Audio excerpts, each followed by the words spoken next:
Napa mawon kalimat thayyibah? Subhanallah bisa, walhamdulillah bisa, la ilaha illallah bisa, astaghfirullah bisa. Itu namanya kalimat zikir. Nah, dalam riwayat kemarin yang dibaca secara istiqomah oleh orang yang diceritakan oleh Rasulullah adalah napa? Ya Hannanu ya Man.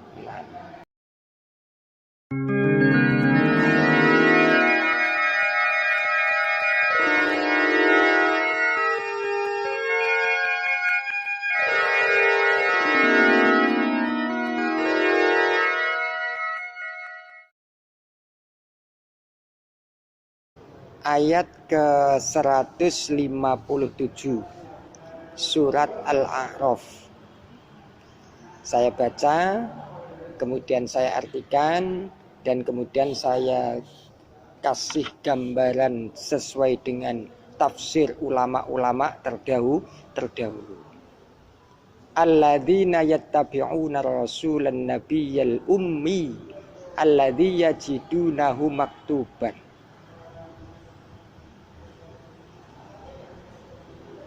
Ayat sebelumnya yang kemarin inti dari ayat ke-156 tentang korelasinya dengan hadis riwayat yang di dalamnya ada satu kisah.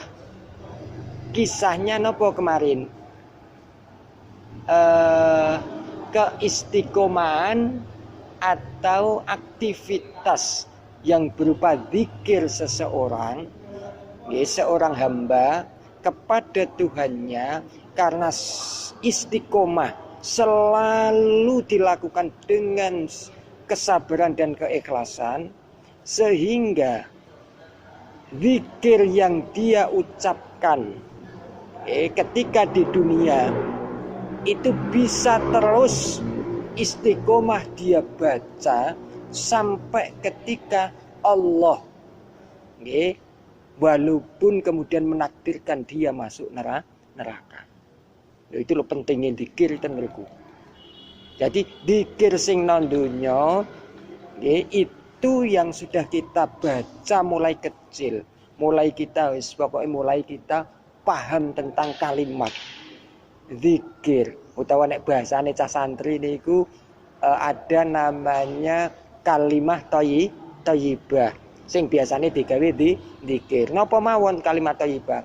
Subhanallah bisa, walhamdulillah bisa, la ilaha illallah bisa, astaghfirullah bisa. Itu namanya kalimat zikir. Nah, dalam riwayat kemarin yang dibaca secara istiqomah oleh orang yang diceritakan oleh Rasulullah adalah napa? Ya Hannanu ya Man. Berarti yang dapat kita petik intisari ini niku napa?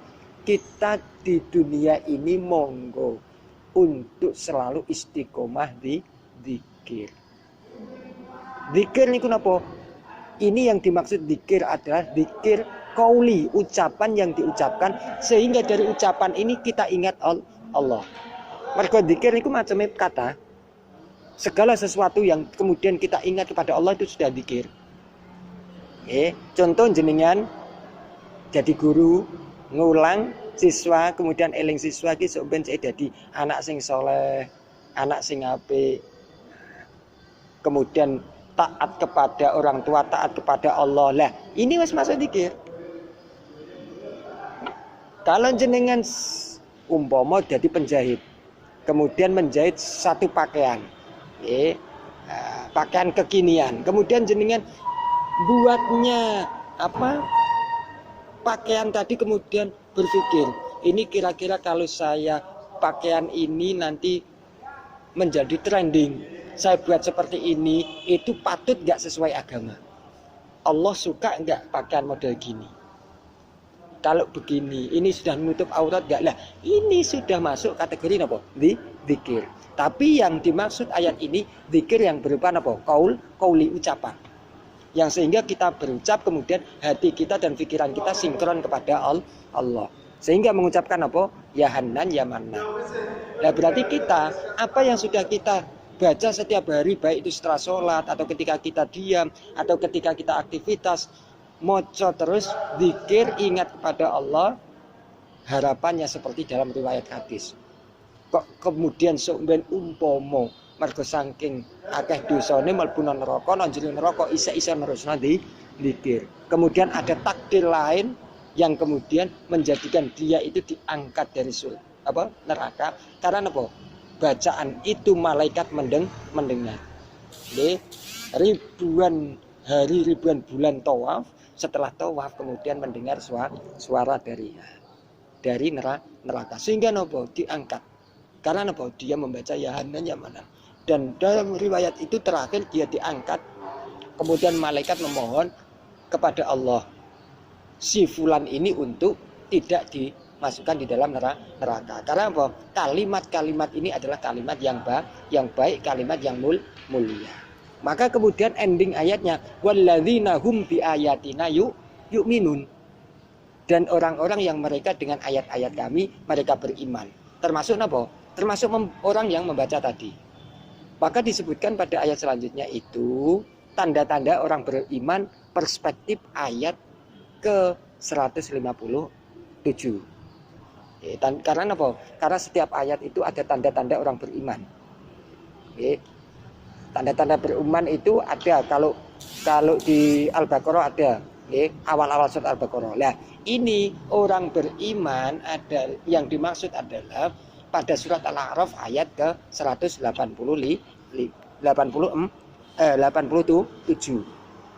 Napa niku orang yang beriman seperti imannya orang tadi, yaitu satu alladzina yattabi'una rasulan nabiyyal ummi. Orang-orang yang mereka mengikuti rasul atau nabi yang ummi. Ono nabi ra iso maca, ra iso nulis, ya, tapi kemudian dia pengikutnya beriman dengan keimanan yang luar biasa. Kenapa? Alladzi yajiduna maktuban. Nabi ini ketika jadi nabi dan sebelum dari nabi, yajiduna maktuban, sudah ditemui atau sudah dijumpai tertulis indahum di sisi mereka fit Taurat, di dalam Taurat. Jadi nabi ini sebelum jadi nabi itu sudah ada tanda-tandanya fit Taurat wal Injil. Fit Taurat, itu yang disebut nabi ummi itu gak ono nabi sak donya, sak munakeh iku kecuali Nabi Muhammad tok sing ummi. Ummi itu bukan ibu, tapi ummi itu gak bisa baca, gak bisa tulis. Jadi tanda-tandanya itu sudah diketahui. Makanya dalam sejarah Nabi Muhammad ketika masih kecil ditinggal oleh bapaknya, kemudian ditinggal oleh ibunya, meninggal maksudnya, kan yatim piatu. Kemudian dia diasuh sinten? Pertama kakeknya, kakeknya meninggal. Setelah kakeknya meninggal diasuh sinten? Pamannya sinten? Ali bin Abi Thalib, bapaknya Ali. Kemudian ketika Nabi Muhammad beranjak sudah agak dewasa, ya belum balik memang. Kemudian diajari cara berdagang.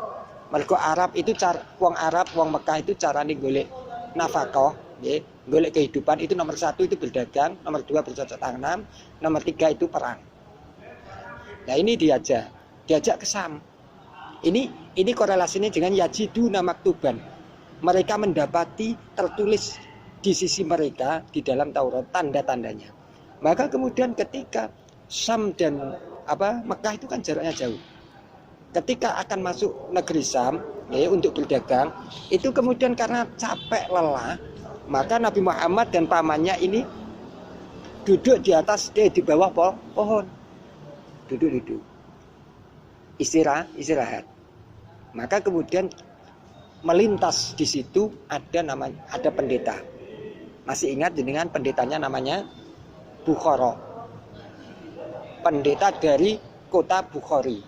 Bukhari itu nama Uzbekistan. Nah itu melintasi. Ketika melintasi melihat sekilas anak kecil yang lagi duduk-duduk, yang namanya tanda-tanda itu kalau dia sudah hafal, sekilas itu sudah paham. Jenengan ketika punya anak itu kan pasti tahu ciri-cirinya ya, tanda-tandanya. Jenengan nang jero omah, anake jenengan rewame nang jaba. Jenengan bisa padahal sing rewame ya akeh. Jenengan bisa menganalisis iki sing anakku. Oh iki lho suarane anakku. Begitu pula pendeta itu, karena dia itu pegangannya itu kitab Injil dan Taurat. Dia memahami betul isinya dan tanda-tanda kenabian akhir zaman. Kenapa? Karena para pendeta ini sangat menunggu sekali kehadiran nabi akhir zaman.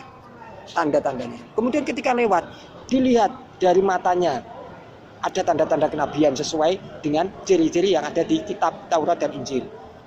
Rambutnya, kemudian semua dilihat dari ujung kaki sampai ujung rambut itu semua tertulis di dalam kitab Taurat.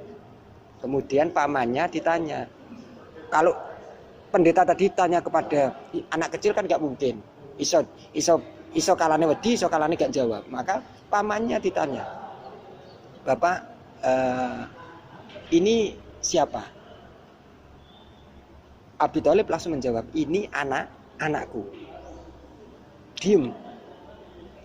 Dalam hatinya pendeta tadi, ini tanda-tandanya wis full 90% karena 1%, karena 10%. Tapi orang ini bilang ini anak saya. Gak ada di dalam kitab ini yang menyebutkan bahwa anak ini mempunyai bapak. Ditanya lagi, Pak, anak kecil ini siapa? Anak saya. Sampai 3 kali. Kemudian Abi Thalib niki rondok serangan. Mergo apa ditakoni kok bolak-balik. Kok kuwi-kuwi ae sing takoki. Serangan itu suaranya mendak banter. Ada masalah dengan jenengan. Nah, ini anak saya. Nah, itu kan berarti marah nih. Maka kemudian pendeta ini berkata, saya mengetahui anak ini ciri-cirinya mulai ujung rambut sampai ujung kaki. Dia itu mempunyai ciri-ciri kenabian penuh, full. Celakanya itu satu. Dia anak jenengan. Itu kecelakaan, kalian ngarani. Cara bahasanya kan kecelakaan ini mergo anak jenengan. Linga Abi Thalib. Duh, jenengan kok bisa menebak itu karena Injil saya dan Taurat saya itu mengatakan seperti itu. Kemudian baru Abu Thalib cerita bahwa dia itu keponakanku. Anaknya saudaraku, dia bukan anakku, tapi ponakan. Baru kemudian pendeta ini bilang, wis tak kandani ya, mumpung durung sampai nek wis masuk Sam, nanti ada orang ketemu orang seperti saya yang paham sekali ciri-ciri kenabian. Ini nanti kalau jenengan ketemu kok tahu ciri-ciri tidak keturunan dari Yahudi, tidak keturunan Bani Israel, maksudnya, maka akan dibunuh.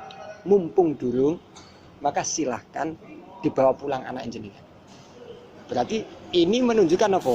Yajiduna maktuban, indahum fit Taurat wal Injil. Ciri-cirinya itu sudah tertulis, terpahami oleh mereka yang megang kitab Taurat dan Injil sebagai panduan hidup.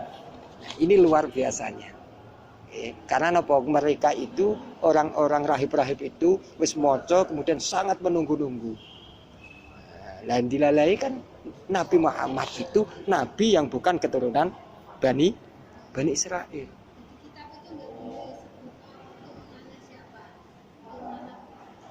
Disebutkan dia yatim. Dia yatim piatu, berarti artinya nggak punya bapak. Tapi pada saat ketemu dia kok punya bapak. Lah, berarti kan otomatis dia nggak yatim.